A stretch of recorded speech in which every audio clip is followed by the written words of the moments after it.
I should have seen it coming. The signs had been there for months. The way my husband Derek started taking every phone call from his mother in private, the way he'd grown increasingly critical of everything I did around the house, the way he'd begun treating me more like a roommate than a wife. But I'd been so buried in my work, so focused on building my consulting business, that I'd missed the warning signals until it was almost too late. The conversation that changed everything happened on a Tuesday evening in March. I'd just finished a video call with a client in Singapore. My international consulting work meant I often worked odd hours, and I was looking forward to a quiet dinner with Derek. We'd been married for 3 years, and while we'd had our rough patches, I thought we were working through them. I found Derek in the living room of our beautiful Victorian home, sitting stiffly on the couch with his phone in his hands. He looked up when I entered, and something in his expression made my stomach clench with dread. "We need to talk," he said, his voice cold and formal in a way I'd never heard before. "Okay," I said slowly, settling into the armchair across from him. "What's going on?" "I've been thinking about our situation," Derek began, not quite meeting my eyes. "About our marriage, about the future, about what's best for everyone involved." A chill ran down my spine. "Derek, you're scaring me. What are you talking about?" "My mother is having some health issues," he continued as if I hadn't spoken. "She needs someone to take care of her, and she can't afford assisted living on her fixed income." I nodded, feeling a mixture of concern and confusion. "Of course we'll help her. We can look into having a caregiver come to her apartment, or maybe we can help with the cost of a nice facility." Derek shook his head. "That's not going to work. She needs family support, not strangers." "Then she can move in with us," I said immediately. "We have the guest room and I work from home most days, so I could help keep an eye on her." For a moment, something flickered across Derek's face. Surprise, maybe even gratitude. But then his expression hardened again. "That's not what we've decided," he said. "We?" I asked. "Who is we?" Before Derek could answer, I heard the sound of footsteps on our front porch, followed by the distinctive jingle of keys. My heart sank as I realized what was happening. The front door opened and Margaret Wells, Derek's mother, walked into our living room like she owned the place. She was carrying 2 large suitcases and wearing the self-satisfied smile I'd learned to dread over the years.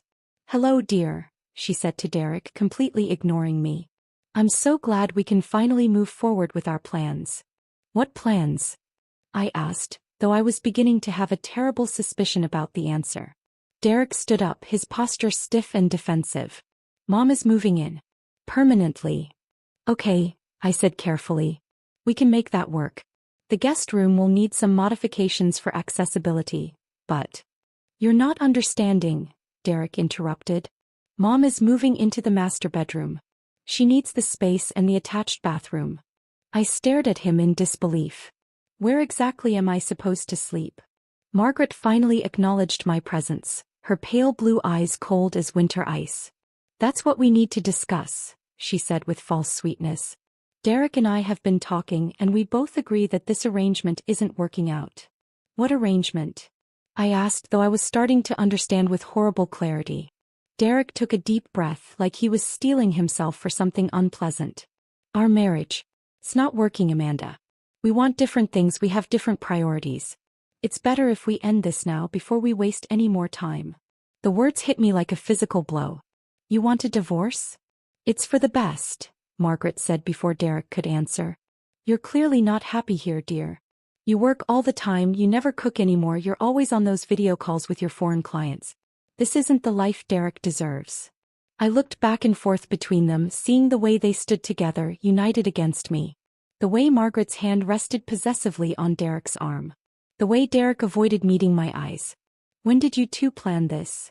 I asked quietly. "We've been discussing it for a few weeks," Derek admitted. "Mom pointed out some things about our relationship that I hadn't really noticed before." "Like what?" Margaret smiled that cold smile again. "Like how you've changed since you started that little business of yours. You used to be such a sweet, attentive wife. Now you're always working, always traveling, always putting your career before your family." "My work pays for half our expenses," I said, my voice beginning to rise despite my efforts to stay calm. "Including the mortgage on this house." "A house that's too big for a young couple anyway," Margaret said dismissively. Derek would be much happier in a smaller place, something more manageable. I turned to Derek, searching his face for any sign of the man I'd fallen in love with. Is this really what you want? You want me to pack up and leave so your mother can move in? Derek finally met my eyes, and what I saw there broke my heart. Guilt, yes, but also a kind of resolute determination. Pack your bags tonight, he said, his voice steady. My mother's moving in and you're moving out. Margaret's smirk was unmistakable as she stood there in the doorway, clearly savoring her victory. Don't worry, dear, she said to me with mock concern. I'm sure you'll find somewhere to go. Maybe one of those foreign clients of yours can put you up. For a moment I just stood there, stunned by the cruelty of it all. Then something inside me shifted, not breaking but hardening into something sharp and focused. I walked calmly to my purse, which was sitting on the side table by the entrance. Derek and Margaret watched me with confused expressions, probably expecting tears or arguments or desperate pleas. Instead, I pulled out a manila folder that I'd been carrying around for the past week, waiting for the right moment to share its contents with Derek. I'd been planning it as a surprise, a celebration of how far my business had come. Actually, I said, my voice perfectly steady, you both are moving out. Their faces went blank with confusion. I opened the folder and pulled out the first document, a property deed with official seals and signatures. This house doesn't belong to Derek, I said calmly. It belongs to me. Derek's jaw dropped. What are you talking about? We bought this house together. Both our names are on the mortgage. We're on the mortgage, I corrected. I paid it off 6 months ago. The bank sent the deed to my business address because that's where I handle all my financial matters. I handed him the document. His hands were shaking as he read it, his face going progressively paler. This can't be right, Margaret said, snatching the deed from Derek's hands. Houses cost hundreds of thousands of dollars. She's just a freelance consultant. Actually, I said, pulling out another document, I'm the CEO and majority owner of Meridian Strategic Consulting. We specialize in international market expansion for technology companies. I handed her our most recent quarterly report. We had revenues of $3.2 million last quarter. I've been reinvesting most of the profits back into the business, but I kept enough aside to pay off our mortgage as a surprise for Derek. Derek stared at the report like it was written in a foreign language. $3 million? In 3 months. The tech industry is booming, I explained. Companies are desperate to expand into Asian and European markets, but they don't understand the cultural and regulatory differences. That's where my firm comes in. Margaret was scanning the financial documents with growing alarm. This has to be fake. She works from home in her pajamas. I work from home because I have clients in 12 different time zones, I said patiently. Do you know what time it is in Seoul right now? Or Mumbai? Or London? I take calls at all hours because that's what international business requires. I pulled out my phone and showed them my calendar. Tomorrow I have a video conference with a company in Tokyo at 6 a.m., a call with clients in Frankfurt at 2 p.m., and a strategy session with a startup in Tel Aviv at 9 p.m. That's just Tuesday. Derek was still staring at the financial documents. Why didn't you tell me about any of this? I tried, I said, and for the first time, a note of sadness crept into my voice. Remember 6 months ago when I said I had exciting news about a major client signing a long-term contract? You said you were too tired to talk about work. Remember when I mentioned that I was thinking about hiring additional staff? You said I was getting ahead of myself. The truth was hitting him now, I could see it in his expression. The business trips you've been taking. Client meetings. Site visits. Contract negotiations. I've been building something real, Derek. Something substantial. I gestured around our beautifully appointed living room. You think I bought this furniture with pocket change? You think I've been paying for our vacations with credit cards? Margaret was frantically flipping through the financial documents. Even if this is real, you can't just kick us out. Derek has rights as your husband. Actually, I said, pulling out yet another document, he doesn't. I had our lawyer draw up a postnuptial agreement after I paid off the mortgage. Derek signed it without reading it carefully. He said he trusted me to handle the boring financial stuff. Derek's face went white. What does it say? It says that in the event of separation or divorce, the house remains solely my property since I purchased it outright with my business income. You'll get half of our other marital assets, but the house itself is mine. I handed him the agreement, watching as he recognized his own signature at the bottom. You signed this 3 weeks ago, Derek. Right after you mentioned that your mother was having financial difficulties. The implication hung in the air between us. Derek's mother had been planning this takeover for weeks, maybe months, and Derek had unknowingly signed away any claim to the house while cooperating with her scheme. This is ridiculous, Margaret sputtered. Derek, you can't let her do this to us. We had plans. What plans exactly? I asked, my voice sharp for the first time. Were you planning to sell my house to fund your retirement? Were you hoping Derek would divorce me and give you half the proceeds? Margaret's guilty expression told me everything I needed to know. I turned back to Derek, who was looking increasingly uncomfortable. How long has this been going on? How long have you and your mother been planning to get rid of me? It's not like that, Derek said weakly. Mom was just pointing out that we might be incompatible, that maybe we rushed into marriage too quickly. We dated for 4 years before we got married, I reminded him. And we've been married for 3 more. When exactly did you decide I wasn't good enough for you? When you stopped being a wife and started being a workaholic. Margaret snapped, apparently deciding that subtlety was no longer necessary. When you stopped cooking dinner and started ordering takeout. When you stopped asking Derek about his day and started talking about your clients instead. I stared at her in amazement. I stopped cooking because I'm working 12-hour days building a business that supports both Derek and me. I order takeout because I don't have time to grocery shop and meal prep when I'm managing clients across 4 continents. And I talk about my work because it's interesting and challenging and successful. Success, Margaret said with disdain. You think money makes you successful? You think having clients in foreign countries makes you important? I think building something from nothing makes me successful, I replied. I think creating jobs and helping companies grow makes me important. I think being able to pay off a mortgage in full makes me a good wife. Derek was looking back and forth between us like he was watching a tennis match. Amanda, I had no idea about any of this. The business, the money, the house being paid off. Why didn't you share this with me? Because every time I tried to share good news about my work, it was dismissed as unimportant, I said. Because every time I mentioned a success or an achievement, you changed the subject or made it clear you weren't interested. That's not true, Derek protested, but his voice lacked conviction. Really? When Global Tech offered me $1 million consulting contract, what did you say? Derek's face went red. I said you should be careful about taking on too much. When Innovation Weekly wanted to feature me in their Women Entrepreneurs to Watch section, what was your response? I said I hoped it wouldn't go to your head. And when I mentioned that I was thinking about expanding into South American markets, you said what? Derek couldn't meet my eyes. I said maybe you should focus on being present in your actual marriage instead of chasing imaginary opportunities. The silence that followed was deafening. Margaret looked like she was about to explode. Derek looked like he wanted to disappear, and I felt a strange sense of calm settling over me. I need both of you to leave, I said quietly. Tonight. You can't be serious, Margaret said. Where are we supposed to go? That's not my problem anymore, I replied. Derek, you can stay in a hotel while you look for an apartment. Margaret, I suggest you find a senior living community that actually suits your needs and budget. Amanda, please, Derek said, his voice taking on a pleading tone I'd never heard before. Let's talk about this. Maybe we can work something out.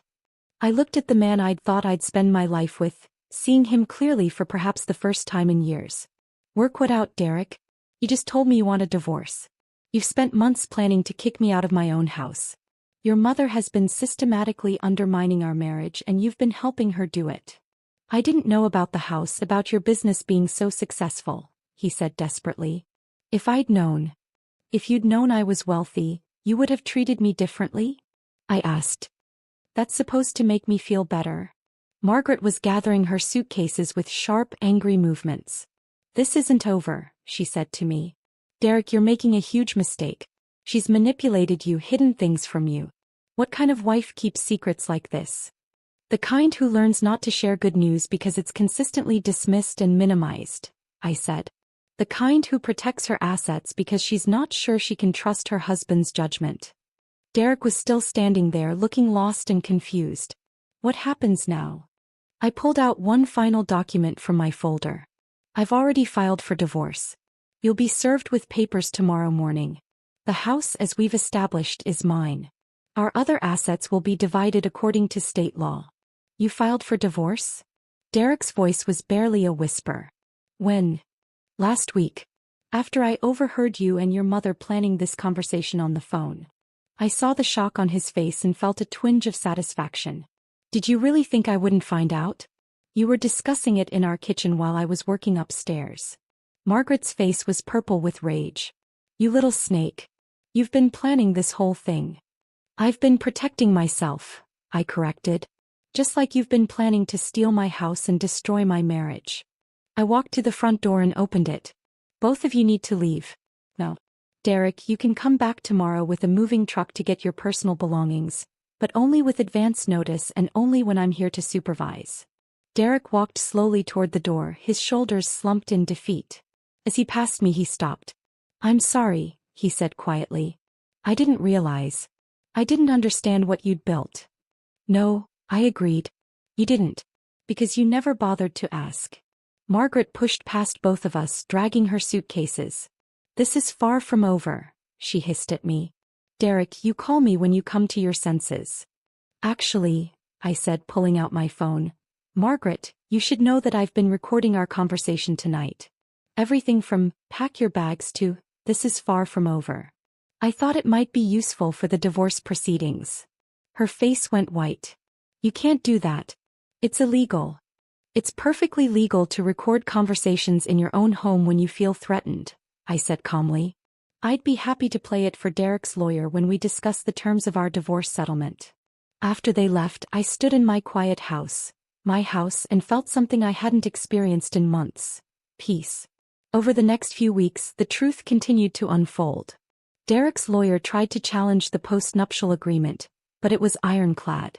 Margaret attempted to claim she'd been contributing to household expenses and deserved compensation, but I had bank records showing that every mortgage payment, every utility bill, every property tax installment had come from my accounts. The divorce was finalized within 2 months. Derek got half of our savings account, half of our investment portfolio, and his car. I kept the house, my business, and my self-respect. 3 months later, I was featured on the cover of Entrepreneur magazine as one of the top 50 international business leaders under 40. The article detailed how I'd built Meridian Strategic Consulting from a one-person home office operation into a multi-million-dollar firm with clients on 5 continents. Derek saw the article. I know because he sent me a text message. I saw the magazine cover. I'm proud of what you've accomplished. I'm sorry I couldn't see it when it mattered. I didn't respond.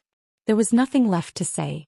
6 months after the divorce, I was having dinner with my sister when she asked if I ever regretted how things ended with Derek. Do you mean, do I regret discovering that my husband was planning to evict me from my own house? I asked. Or do I regret finding out that he valued his mother's opinion more than his wife's accomplishments? I mean, do you regret not trying harder to save the marriage? She clarified. I thought about it for a moment. I regret that I spent 3 years dimming my own light to make Derek feel more comfortable. I regret that I let Margaret poison our relationship with her constant criticism and manipulation. But I don't regret standing up for myself when they tried to steal everything I'd worked for. Do you think Derek regrets it? I pulled out my phone and showed her the latest text message I'd received from him. Amanda, I know I don't deserve a response, but I wanted you to know that I'm in therapy now. I'm trying to understand how I let my mother manipulate me into destroying the best thing in my life. I hope someday you can forgive me. He sends messages like this every few weeks, I told my sister. Apologies, explanations, promises to be better. How do you feel about that? I feel like he's 3 years too late, I said. He had countless opportunities to support me, to celebrate my success, to choose our marriage over his mother's schemes. He chose differently every single time. And now? I looked around the restaurant where we were dining. A place I'd chosen because one of my clients had recommended it. A place I could afford because my business was thriving, a place where I felt comfortable and confident and free. Now I'm building something bigger than Derek ever imagined possible, I said. I'm expanding into 3 new markets, hiring a team of associates, and looking at office space in downtown. I'm too busy creating my future to waste time regretting my past. A year later, Meridian Strategic Consulting had grown to 15 employees and partnerships with companies in 18 countries. I moved the business out of my home office and into a sleek downtown space with conference rooms equipped for international video calls and a staff that spoke 7 languages collectively. I also sold the Victorian house, too many memories, too much space for one person, and bought a modern penthouse apartment with floor-to-ceiling windows and a view of the city skyline. It was beautiful, efficient, and entirely mine. Derek reached out one final time when he saw the news about my company's expansion in the business section of the newspaper. He called instead of texting, and for some reason I answered. "Amanda," he said, his voice hesitant. "I saw the article about your new office.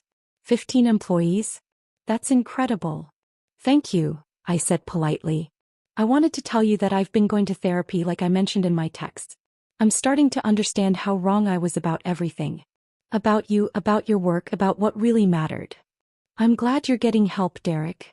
My therapist says I have issues with successful women, that I was threatened by your achievements without even realizing it. She says my mother encouraged those feelings because she saw you as competition for my attention. That sounds like something you should have figured out before you tried to evict me from my own house." There was a long pause. "I know I don't deserve forgiveness. I just wanted you to know that I understand now what I threw away. You were the best thing that ever happened to me, and I was too stupid and insecure to appreciate it. Derek," I said gently, "I hope you find happiness. I hope you learn from this experience and become a better partner for whoever comes next. But that person isn't going to be me." "I know," he said quietly. "I just needed to tell you that you were right about everything. Your work was important. Your success was real. You deserved a husband who celebrated your achievements instead of feeling threatened by them." After I hung up, I stood at my office window looking out at the city where my business was thriving, where my reputation was growing, where my future was bright with possibility. The woman Derek had tried to cast aside, the one his mother had dismissed as a mere freelance consultant, had built something extraordinary. And she'd done it without their approval, without their support, and ultimately without their presence in her life. Sometimes the best revenge isn't getting even. Sometimes it's simply succeeding so spectacularly that the people who tried to diminish you are forced to confront the magnitude of their mistake. I'd given Derek and Margaret exactly what they'd asked for: my absence from their lives. What they hadn't counted on was discovering that my absence would reveal the true cost of what they'd thrown away. But that was their loss to bear, not mine.